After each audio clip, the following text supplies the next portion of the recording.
쩔룩쩔룩 됩니다. 그런데 무릎 꿇고 해도 좋고 누워서 해도 좋고 뭐 서서 해도 좋고 걸어가면서 해도 좋고 눈 감고 해도 좋고 눈 뜨고 해도 좋고 기도 어디에서 해도 상관없고 어떤 자세로 해도 상관없는데 꼭 중요한 것 한 가지 있습니다. 그것이 무엇이냐면 성령 안에서 기도하는 것입니다.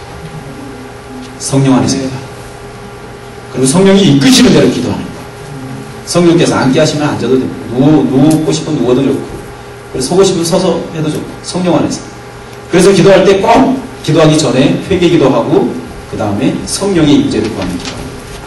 그 성령의 임재 안에서 구할 때 하나님의 기도가 더 효과적이고 하나님 앞에 드리는 기도가 더 효과적으로 응답되는 거죠. 아까 우리 초반부에 살펴봤던 것 하나님께서 천지를 창조하실 때 땅이 혼돈하고 공허하고 흑암이 깊은 가운데 있을 때 하나님의 영이 수면을 운영하시더라 이렇게 말씀하고 있죠.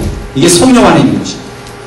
혼돈과 흑암과 기쁨이 있어서 하나님 내 혼돈, 내 흑암, 내 기쁨 이거 해결해 주세요 기도하기 전에 먼저 이것들이 성령 안에 들어갈 수 있도록 성령이 임재해 주세요 라고 기도하는 거죠. 내 흑암 가운데, 내 혼돈 가운데 성령이 임재해 주세요. 그리고 기도를 해나갈 때 역사들이 일어나게 되어진다. 성령은 우리들의 기도를 도와주십니다. 그리고 성령은 말씀을 이해하게 하십니다. 우리들이 성령을 가리켜서 지혜와 계시의 영이다 이러는데 우리들이 성경을 읽거나 말씀을 읽게 들을 때 도무지 이해되지 못한다 할지라도 성경의 원저자는 성령이시죠. 그래서 성령께서 그 말씀을 깨닫게 하시고 그리고 말씀을 볼 수 있는 눈을 허락하신다. 그래서 성령은 말씀을 이해하게 하신다. 그리고 3번 하나님을 닮은 가족이 되게 하십니다. 성령은 우리들의 자화상을 받으십니다. 아까 제가 저의 자화상 얘기했는데 성령과 함께하는 삶을 살면요 이 사람이 자연적으로 예수님을 닮아가게 되어 있습니다. 예수님을 믿는 지가 뭐 10년, 20년, 30년, 40년 이렇게 되는데도 그 사람이 잘 변화되지 않는다. 이것은 성령과 동행하지 않기 때문입니다. 여러분 큰바위 얼굴이라는 그 책 알죠? 그 소년이 계속해서 바위를 바라보고 큰바위 얼굴을 닮은 사람을 기다렸지만 결국 그 사람이 큰바위 얼굴을 닮은 사람이 됐잖아요. 나중에.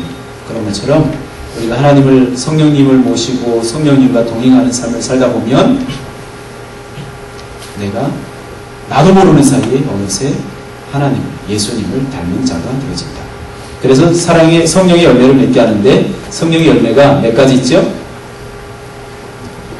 성령의 열매가 몇 가지 있어요? 성령의 열매가 한 가지입니다. 9가지인가 8가지인가 막 헷갈리는데 성령의 열매 사랑과 일학과 해서 9가지 나와요. 9가지 나오는데 그 9가지의 핵심은 뭐냐면 사랑입니다. 사랑의 열매. 성령의 열매의 모든 것입니다. 그래서 나머지 8가지는 사랑의 색깔들이죠. 화평, 희락, 자비, 양성, 충성, 온유, 절제 이 모든 것들이 전부 다 사랑의 하나의 색깔입니다. 성령과 동행하면 이 사람은 자연적으로 하나님을 더욱더 사랑하게 됩니다. 그리고 하나님을 사랑한다. 이게 정상적으로 사랑하는 것이라면 자연적으로 사람을 사랑하게 되겠죠. 내가 하나님 사랑하는데 사람은 싫어. 이것은 하나님을 제대로 사랑하지 않는 것입니다. 그리고 난 사람 사랑하는데 하나님 사랑하지 않아. 이것도 제대로 되지 않는 것입니다. 난 성령과 동행하는데 사람을 사랑하지 않는다. 이건 성령과 동행하는 게 아닙니다. 이거 마귀와 동행하는 것입니다. 성령과 동행한다면 자연적으로 하나님을 사랑하고 그리고 사람을 사랑합니다.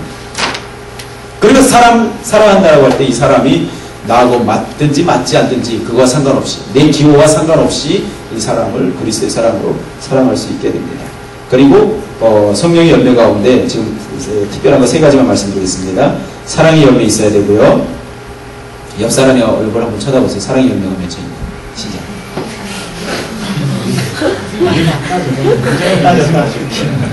자, 사랑의 열매가 있을 것 같은 사람 옆에 앉은 사람 손 들어봅니다.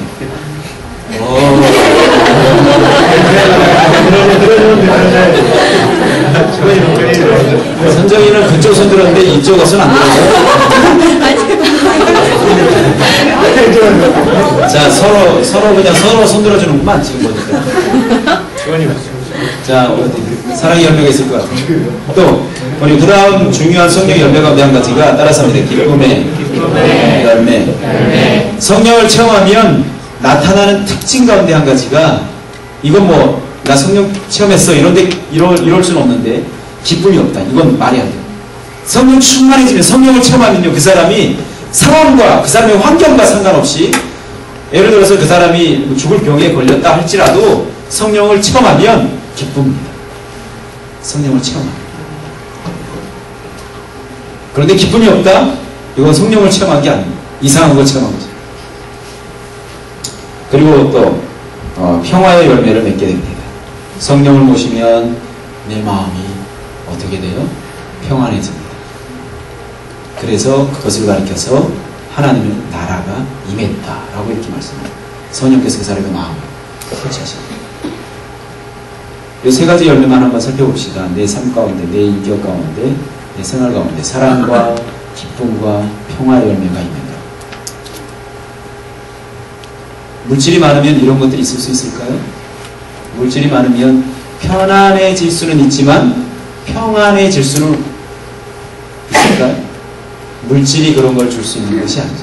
그래서 사람이 이런 걸 줄 수 있을까요? 사랑하는 사람이 사랑의 열매, 기쁨의 열매, 평화의 열매 이런 것을 사람이 온전히 줄 수 있을까요? 사람이 이런 것들을 온전히 주지 못합니다. 오직 하나님의 영만 이런 것들을 온전히 주신다. 그리고 성령님은 예수님을 닮게 하십니다. 예, 말씀드렸으니까 넘어가고 또 가족끼리 하나 되게 하신다. 이렇게 예수님은 이제 요한복음 17장 마지막 기도하실 때 기도하셨던 그 내용 중에 한 가지가 많은 부분을 차지했는데 그것이 무엇이냐면 성도 간에 서로 하나 되기, 제자들 간에 서로 하나 되기를 위해서 기도하셨다.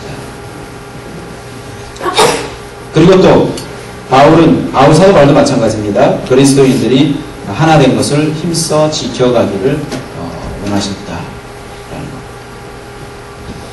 그리고 모든 성도들은 지금 저와 여러분들은 인종이나 종파에 상관없이 성령과 함께하는 사람들이다. 다 하나다. 몸이 하나요 성령도 한 분이시니 이와 같이 너희가 부르심이 한 소망 안에서 부르심을 받았느니라. 주도 한 분이시오 믿음도 하나요 세례도 하나요 하나님도 한 분이시니 곧 만유의 아버지시라. 만유에 계시고 만유를 통일하시고 만유 가운데 계시거든. 몸도 하나 성령도 한 분. 저와 여러분들이 성령을 받았다고 한다면 이미 예수 그리스도를 믿는다고 한다면 그 여러분들 안에 성령께서 거하시는 것이죠.